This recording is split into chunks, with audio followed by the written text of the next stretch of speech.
ओम शांति। आज की कहानी का टाइटल है निमित्त भाव। एक राजा था, वो हमेशा तनावग्रस्त चिंता में रहता था। उसे यही भय खाता था कि मेरे पड़ोसी राज्य वाले राजाएं मेरे राज्य पर हमला ना कर दे, राज्य के लोग कहीं मेरे लिए षड्यंत्र न रचे। इसी भय में ना वो बराबर खाता था, न चैन की नींद सोता था। चेहरे में हमेशा परेशानी की लकीरें दिखाई पड़ती थी। उसकी खुशी कहीं गुम ही हो गई थी। बस सारा समय चिंता भय में डूबा रहता था। उसके सामने एक शाही बाग का जो माली था, वो चटनी और रोटी बड़े प्यार से खाता था, फिर भी हमेशा टेंशन फ्री, खुशियों से भरा हुआ, हंसता हुआ, मुस्कुराता हुआ दिखाई देता था। राजा उसको देख के सोचने लगा, मैं इतने बड़ी राज्य का राजा, मैं महल में रहने वाला, सारी सुख सुविधाओं से घिरा हुआ हूँ, शाही खाना खाने वाला, फिर भी मैं खुश नहीं।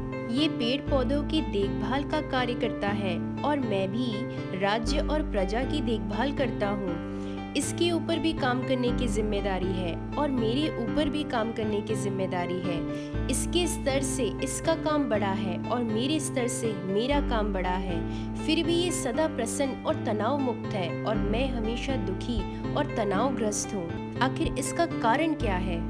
ये सब सोचकर वो और तनाव में आ जाता है। फिर उसने अपने राजगुरु के आगे ये समस्या रखी तो राजगुरु ने कहा कि राजन, तुम ऐसा करो, अपना राजपाट का जो कार्य है ना, वो अपने बेटे को सौंप दो।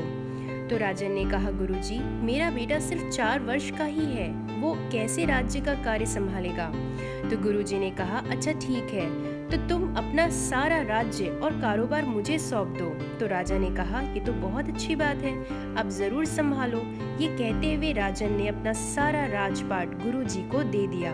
फिर राजा ने कहा कि मैं राजकोष से धन लेकर व्यापार करना चाहता हूँ। तो गुरुजी ने कहा, अब ये राजकोष तुम्हारा नहीं है, ये धन तुम्हारा नहीं है। तो फिर राजा ने कहा, ठीक है, मैं कोई पास वाले राज्य में जाकर नौकरी कर अपना जीवन व्यापन कर लेता हूँ। तो गुरुजी ने कहा, अगर आपको नौकरी करके ही जीवन व्यापन करना है तो फिर दूसरे राज्य पर क्यों, हमारे ही राज्य पर करो।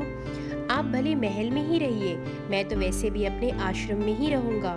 भले अब आपका राजपाट नहीं है, वो अब मेरा हो गया है, परंतु आप वहाँ रह के मेरे राजपाट को संभालो। तो राजा ने ठीक है कहते हुए महल में रहते हुए सारा राजपाट संभालने लगे। कुछ दिनों के बाद गुरुजी महल में आए तो राजा को कर्मचारी के रूप में नीचे खड़े हुए देखा। फिर पूछा कि राजन, अब आपकी नींद भूख का क्या समाचार है?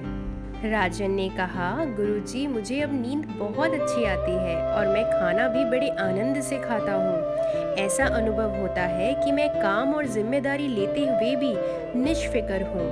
कोई अब भय नहीं है, किसी बात की चिंता नहीं है।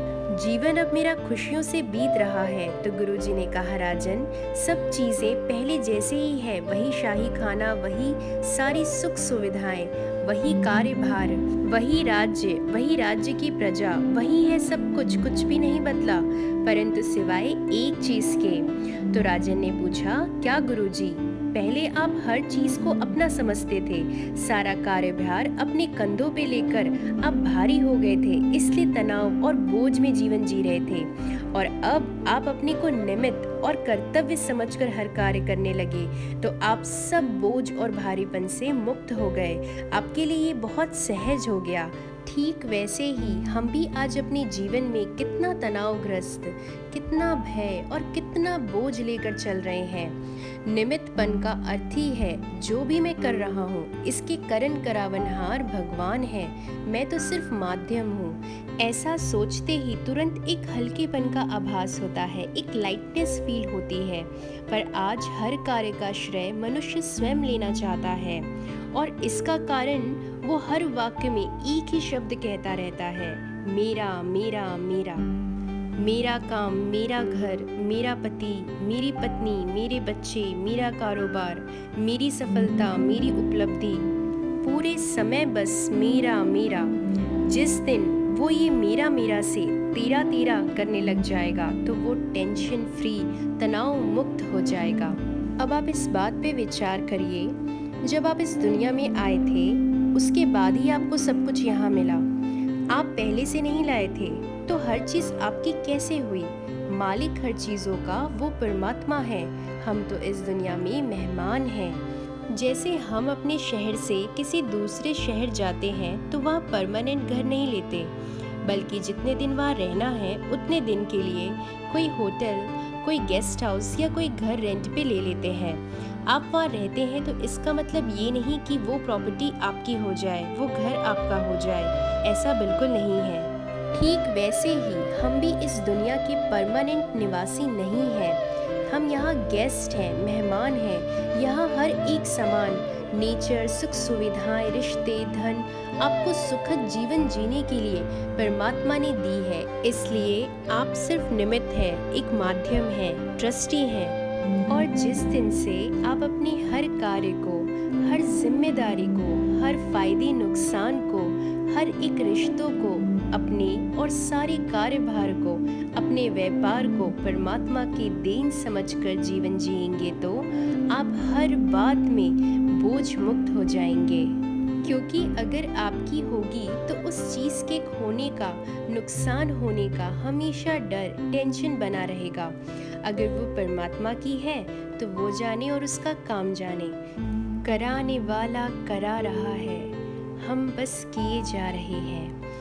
तो आज से हम भी ट्रस्टी हो जाते हैं। जो कुछ है उसका है, बस हमें अपना काम जिम्मेदारी के साथ निभाना है। तो हम भी सदा लाइट, बेफिक्र, टेंशन फ्री, बर्डन फ्री रहेंगे। ओम शांति।